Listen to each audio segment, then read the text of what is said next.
Olá, meu querido irmão, minha querida irmã, sejam muito bem-vindos mais uma vez a mais um vídeo aqui do canal O Mensageiro de Deus. Meu nome é Israel Barros e hoje nós iremos tratar a respeito de um tema muito importante para o nosso tempo, e é justamente véu, tradição ou mandamento? Será que o véu, o uso do véu, foi uma tradição para aquela época? Foi apenas algo geográfico? Ou contém princípios gerais, princípios que são para todo o mundo? O que será que a Bíblia e o Espírito de Profecia dizem a respeito disso? Bom, para começarmos, eu quero ler o texto do livro Mensagens Escolhidas, volume 1, página 188, parágrafo 1, que diz: progredíssemos nós em conhecimento espiritual e veríamos a verdade se desenvolvendo e expandindo em sentidos que mal temos sonhado. Então, muitas vezes, nós pensamos que temos toda a luz, que nós nem sonhamos que precise de mais luz, mas Deus ele nos dá mais luz. E muitas vezes essa luz ela vai para a direção em que nós nem mesmo sonhamos. Mas nós devemos aceitá-la, verificar para ver se está com base na palavra de Deus e aceitá-la. E agora tem mais um texto aqui do livro Mensagens Escolhidas, volume 1, página 413, que diz: há muitos entre nós que têm preconceito contra doutrinas que estão sendo estudadas agora. Então, irmãos, tem muitos que têm preconceito contra essas doutrinas. Já têm suas ideias pré-concebidas e não querem estudar a palavra de Deus. Mas o meu apelo a todos vocês, meu querido irmão, minha querida irmã, que estiver me assistindo e não concorda com esse assunto, é: estude. Estude com jejum e oração esse tema, para que você veja qual é a vontade de Deus com respeito a isso. Olha só, irmãos. Há muitos entre nós que têm preconceito contra doutrinas que estão sendo estudadas agora. Não vêm para ouvir, não analisam calmamente, mas apresentam suas objeções no escuro. Estão perfeitamente satisfeitos com a sua atitude. E aí Ellen White cita aqui o texto de Apocalipse 3, do 17 ao 19, que fala: você diz que é rico, mas na verdade é miserável, pobre, cego e nu. E ela fala o seguinte, comentando essa passagem: esta passagem se aplica aos que vivem sob o sonido da mensagem, mas não vêm para ouvi-la. Como não sabeis que o Senhor está dando novas evidências de sua verdade, colocando-a em nova moldura, para que seja preparado o caminho do Senhor? Que planos tendes preparado? Que planos tendes delineado para que nova luz possa ser disseminada através da fileira do povo de Deus? Que prova tendes de que Deus não enviou luz a seus filhos? Então, muitas pessoas dizem: eu já tenho toda a luz. Mas Deus é onipresente, onipotente, onisciente. Ele pode dar mais luz para nós se Ele quiser. Então nós devemos estudar a respeito do tema para ver se está de acordo com a Bíblia. Tá? E agora, falando sobre 1 Coríntios. Tá? Primeiro vamos analisar aqui as interpretações que muitos utilizam para desobrigar o uso do véu. Dizer que não é mais necessário o uso do véu hoje, que nós não precisamos de usá-lo. Que as mulheres não precisam de usá-lo, né? Primeiro, muitos pegam o verso 15 de 1 Coríntios 11, que fala: mas se a mulher tem cabelo comprido, isto lhe é honroso, porque o cabelo lhe foi dado em lugar de véu. Tá? Primeiro, esse texto aqui, ele não está no original.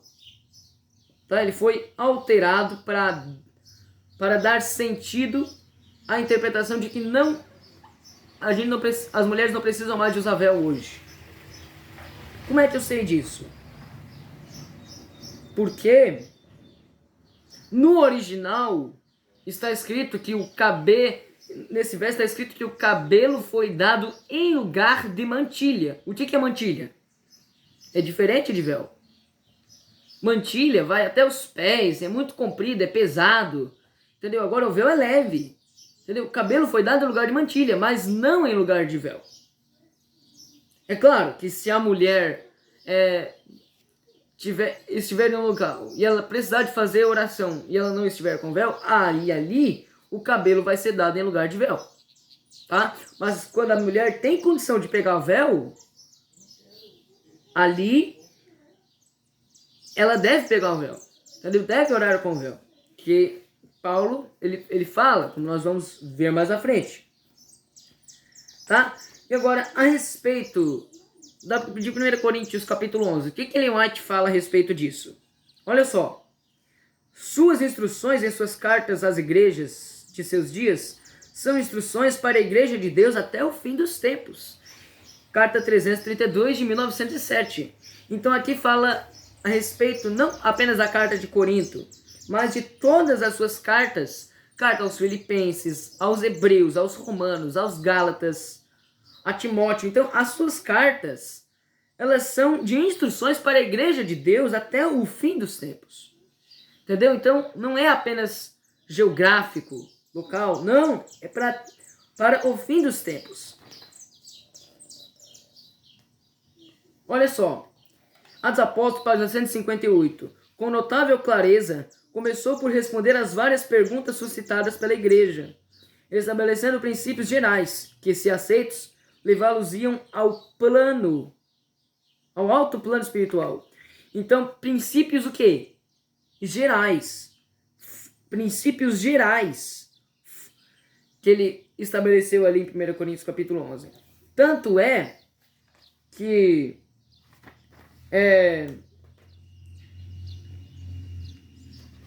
ele fala, ainda no livro de 1 Coríntios, ele fala que se alguém cuida ser profeta ou espiritual, reconheça que as coisas que eu vos escrevo são mandamentos do Senhor. Então, se as coisas que ele escreveu são mandamentos de Deus, segundo ele mesmo disse, então não é apenas geográfico, é um mandato de Deus. A segunda interpretação agora, tá? É questão de cultura, né? A gente não precisa de guardar as mulheres não precisam de usar o véu mais por causa que era questão cultural. Naquela época havia prostitutas cultuais, as prostitutas cultuais eram carecas, e daí agora quando elas se convertiam ao cristianismo, elas tinham que usar véu até o cabelo crescer, tá? Essa interpretação não é verídica. Eu vou mostrar o porquê. A palavra de Deus fala o porquê, tá? Que não é verídica. Não é verídica. A história fala por quê. Sabe por quê? Porque as prostitutas cultuais, elas não eram carecas. Você vai ver na história, na verdade, as prostitutas cultuais, elas tinham cabelos longos demais. Entendeu? Houve até uma prostituta, me foge o nome agora dela, mas uma grande figura histórica, que ela tinha cabelos enormes. E ela era uma prostituta cultual. Entendeu, gente? Então, essa interpretação não é verídica. Essa interpretação, é só local, geográfico, não é verídico. Até porque isso apenas corrobora com o que os nossos textos do Espírito de Profecia falaram a respeito disso, né? E agora, 1 Coríntios capítulo 11, ele vai falar a respeito do véu. E Paulo, quando ele começa a falar a respeito do véu, antes dele começar, ele fala o seguinte, olha aqui. Você que está em casa, abra sua Bíblia em 1 Coríntios capítulo 11 e o verso 2, tá? Diz o seguinte: de fato, eu vos louvo, porque em tudo vos lembrais de mim e retendes as tradições, assim como vô-las entreguei. Muitos usam a palavra aqui tradições para dizer, não, olha aqui, é apenas uma tradição. Mas isso se deve ao fato de que a palavra ordenança, como a palavra tradição, é a mesma palavra do grego. Tá? Pode ser traduzido tanto para ordenança como para tradição. Mas se nós vamos ver o contexto aqui, a gente vai ver que ela deve ser traduzida como ordenanças. Então no original fala, e retendes as ordenanças assim como eu vos escrevi. E olha só o verso 3.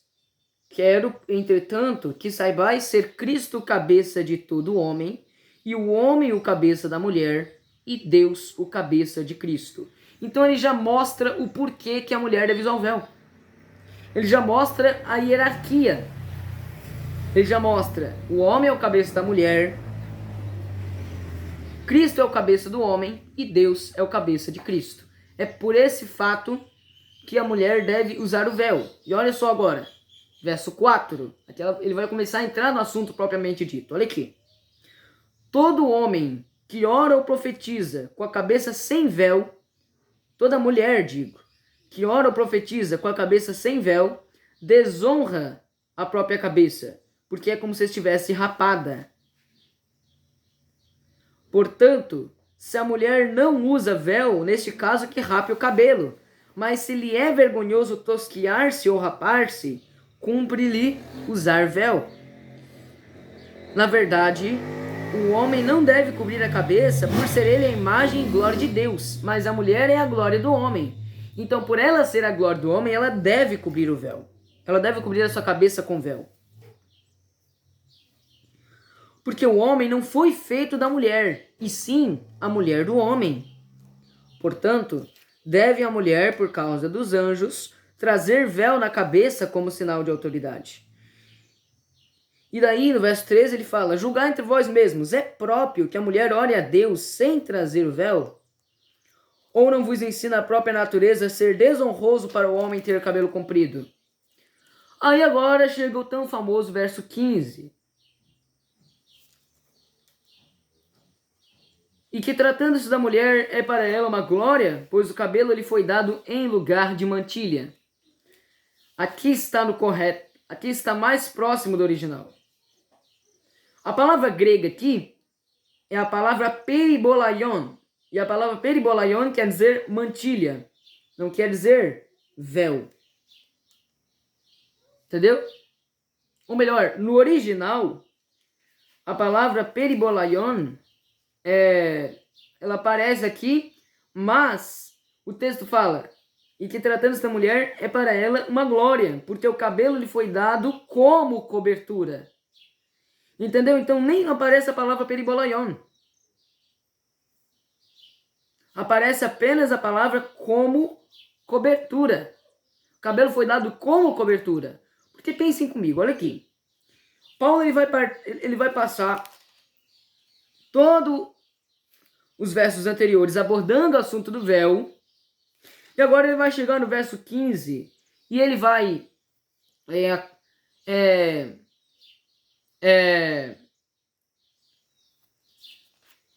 desfazer tudo que ele havia estabelecido nos outros versos. Será que Paulo iria se contradizer? Creio que não, né?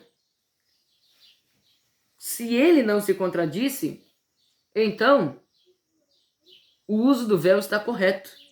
Inclusive, agora indo para o Speed de Profecia, Ellen White, ela usava véu. Tem fotos dela usando véu. Não existem muitas, mas existem fotos dela usando véu. Tá? Tem fotos, tem também textos dela dizendo que se deve usar véu, que a mulher deve usar véu. Existem textos dela falando a respeito disso. Então, sim, o véu é uma ordenança e deve ser cumprida pelas mulheres de hoje. Se tiverem alguma dúvida, deixem nos comentários. Não se esqueçam também de, se gostaram, darem like, se inscreverem no nosso canal e ativarem o sininho para mais notificações. Até breve. Tchau, tchau. Deus abençoe a todos.